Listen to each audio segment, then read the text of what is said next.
42 দিনের মধ্যে 6টি চিঠি। আর এবার দিল্লিতে গিয়ে মুখ্য নির্বাচন কমিশনার জ্ঞানেশ কুমারের সঙ্গে দেখা করতে চলেছেন মুখ্যমন্ত্রী মমতা বন্দ্যোপাধ্যায়। আজ বিকেল 4টে নাগাদ নির্বাচন সদনে জ্ঞানেশ কুমারের সঙ্গে সাক্ষাৎ করবেন মমতা বন্দ্যোপাধ্যায় এবং তার সঙ্গে 15 সদস্যের এক প্রতিনিধি দলও উপস্থিত থাকবেন। এর আগে মুখ্য নির্বাচন কমিশনারকে 6টি চিঠি লিখেছেন মুখ্যমন্ত্রী মমতা বন্দ্যোপাধ্যায়।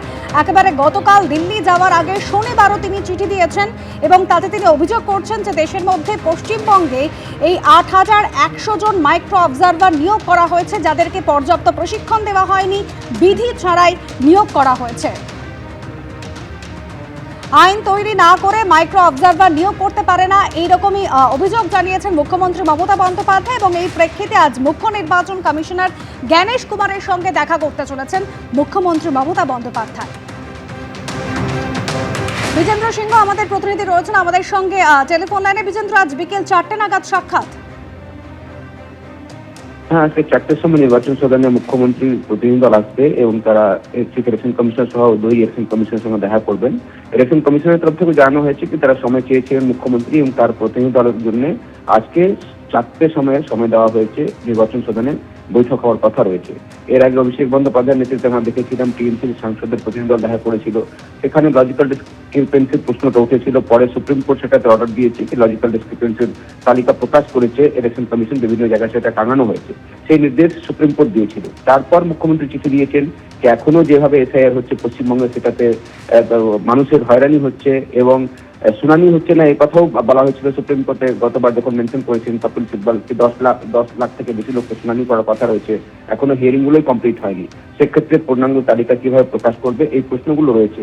তার আগে মুখ্যমন্ত্রী সময় চেয়েছিলেন চিফ ইলেকশন কমিশনার জ্ঞানেশ কুমারকে, একদিকে তিনি চিঠি দিয়েছিলেন এবং তিনি দেখা করে তার যে বক্তব্যগুলো রয়েছে সেটা বলার জন্য সময় চেয়েছিলেন। সেটার জন্য আজকে 4টের সময় ইলেকশন কমিশন ঠিক করেছে মুখ্যমন্ত্রী প্রতিনিধিদের দেখা করার জন্য। সেক্ষেত্রে নির্বাচন সদনে আজকে 4টের সময় মুখ্যমন্ত্রী যাবেন, তার সঙ্গে আরো প্রতিনিধি থাকবেন, যার মধ্যে কয়েকজন সাংসদও থাকতে পারেন এবং কয়েকজন আক্রান্ত পরিবারের সদস্যদেরকে নিয়ে এসছে তৃণমূল। এখন দেখতে হবে তাদেরকেও কি আজকে নিয়ে যাওয়া হচ্ছে নির্বাচন সদনে। বিজেন্দ্র, সঙ্গে থাকো।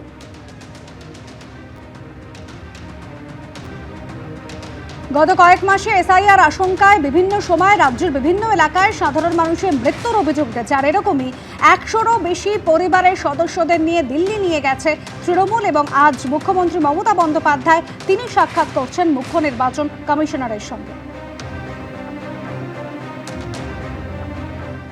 আপনি কোথা থেকে এসেছেন? মুর্শিদাবাদ থেকে। আমার হাজবেন্ড স্টক করেছে, সারা ফর্ম এসেছিল আমার, তার জন্য উনি টেনশন করে স্টক করেছে।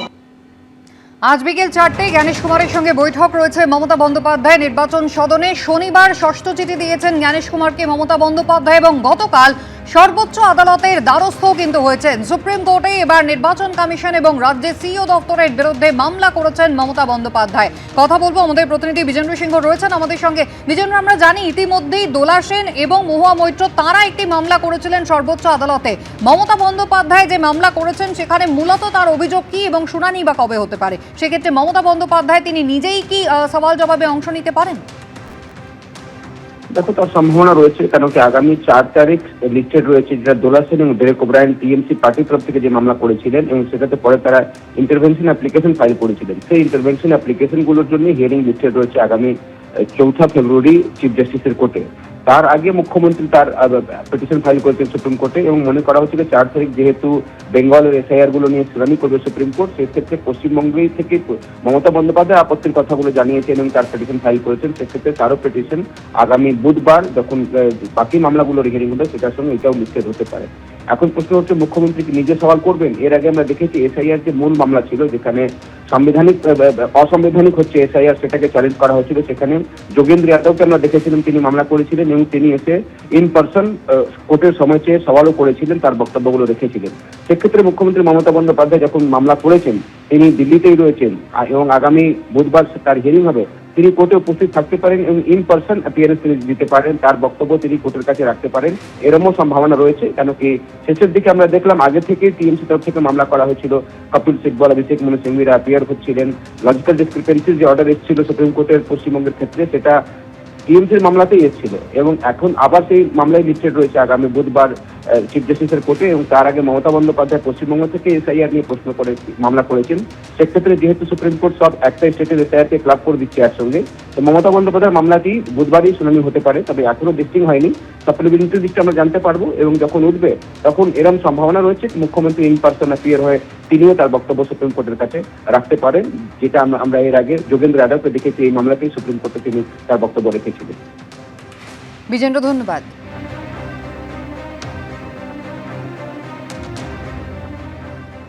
মমতা বন্দ্যোপাধ্যায় কিন্তু এর আগেই জানিয়েছিলেন প্রয়োজন হলে কালো কোট পরে তিনিই দাঁড়াবেন সর্বোচ্চ আদালতে, তবে আইনজীবী হিসেবে নয়, দেশের নাগরিক হিসেবে প্রশ্ন করার অধিকার তো তাঁর রয়েছে। দরকার হলে আমিও সুপ্রিম কোর্টে গিয়ে মানুষের হয়ে আমি প্লিড করব, আমি মানুষের হয়ে কথা বলবো। আমি নট অ্যাজ এ লয়ার যাব, আমি লয়ার আছি, আমি নট অ্যাজ এ লয়ার যাব, আমি একজন সাধারণ নাগরিক হিসেবে আমি তো আমার কথা বলতেই পারি। আর এই এসআইআর নিয়ে নির্বাচন কমিশন এবং তৃণমূল কংগ্রেসের মধ্যে সংঘাত কিন্তু চরমে উঠেছে। গতকাল দিল্লি যাওয়ার আগে শনিবারই মুখ্য নির্বাচন কমিশনারকে ষষ্ঠ চিঠি দিয়েছেন মুখ্যমন্ত্রী। সেখানে তিনি অভিযোগ করেছেন দেশের মধ্যেই প্রথম পশ্চিমবঙ্গে ৮,১০০ জন মাইক্রো অবজারভার নিয়োগ করেছে নির্বাচন কমিশন। পর্যাপ্ত প্রশিক্ষণ এবং বিধি ছাড়াই তাদের নিয়োগ করা হয়েছে। মুখ্যমন্ত্রীর দাবি, আইন তৈরি না করে এই ধরনের মাইক্রো অবজারভার নিয়োগ করতে পারে না নির্বাচন commission.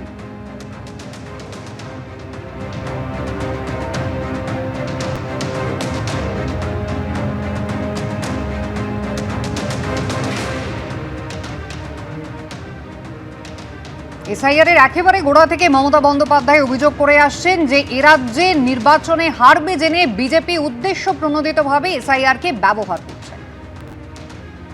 They know they will lose Bengal, they will lose in Bengal, that's why they are using SIR. If they have the guts, I will appeal them to contest us politically, democratically, instead of using the election commission and the agencies. I will tell them, if you have the guts, fight the battle politically. We are ready to fight in inch to inch. But Bengal will win, Tamil Nadu will win, Kerala will win, and Assam they will lose. মুখ্যমন্ত্রী মমতা বন্দ্যোপাধ্যায়ের এই অভিযোগ পাল্টা কেন্দ্রীয় প্রতিমন্ত্রী সুকান্ত মজুমদার কি বলছেন শোনাবো। মানুষকে বোকা বানানোর চেষ্টা করছেন। নির্বাচন কমিশনে নিয়োগ করা একজন ব্যক্তি যিনি পশ্চিমবঙ্গ ক্যাডারের আইএএস অফিসার, তিনি বাদ দিয়ে বাদবাকি তো সব মমতা বন্দ্যোপাধ্যায়ের লোক। নির্বাচন কমিশন কোথায়? জ্ঞানেশ কুমার কি এসআইআর করেছে? জ্ঞানেশ কুমার তো এসআইআর করেননি, করেছে তো মমতা বন্দ্যোপাধ্যায়ের নির্দেশে মমতা বন্দ্যোপাধ্যায়ের বিডিও, মমতা বন্দ্যোপাধ্যায়ের এসডিও, মমতা বন্দ্যোপাধ্যায়ের বিএলও। তো এদের জন্য যদি কারো কিছু হয়েও থাকে, আমি ধরে নিই তার দায়িত্ব মমতা বন্দ্যোপাধ্যায়ের হওয়া উচিত। সামনেই পশ্চিমবঙ্গে বিধানসভা নির্বাচন, আর তার আগে এসআইআর নিয়ে রাজ্য রাজনীতি কিন্তু ক্রমশই উত্তপ্ত হচ্ছে। মমতা বন্দ্যোপাধ্যায় আজ বিকেল 4টে নির্বাচন সদনে জ্ঞানেশ কুমারের সঙ্গে বৈঠকে বসবেন। তার আগে ইতিমধ্যেই ষষ্ঠ চিঠি তিনি পাঠিয়ে দিয়েছেন এবং সর্বোচ্চ আদালতের দ্বারস্থও কিন্তু হয়েছেন। আর যখন এ রাজ্যে বারবার এসআইআর এর শুনানিতে হেনস্থা হয়রানির অভিযোগ উঠেই চলেছে, তারই মধ্যে নতুন করে অভিযোগ এলো যে পক্ষাঘাতগ্রস্ত একজন মহিলা, যাকে পর্যন্ত শুনানিতে ডেকে হেনস্থা করা হচ্ছে। আর এই সমস্ত ইস্যু নিয়ে কিন্তু মমতা বন্দ্যোপাধ্যায় একেবারে শুরু থেকেই সরব হয়েছেন। শুধু তাই নয়, অন্তত এই হেনস্থার শিকার হয়ে 100 জনের প্রাণ গিয়েছে বলে অভিযোগ তিনি করেছেন, 110 জনের প্রাণ গিয়েছে বলে অভিযোগ তিনি করেছেন। আর 100 জনের পরিবারকে ইতিমধ্যেই দিল্লিতে নিয়ে গিয়েছে তৃণমূল কংগ্রেস। আর আজকে মমতা বন্দ্যোপাধ্যায়ের সঙ্গে বৈঠকে 15 জন তৃণমূলের সদস্য যেমন থাকবেন, তারই সঙ্গে এদের কয়েকজন প্রতিনিধিও থাকতে পারেন, এমনটাই খবর।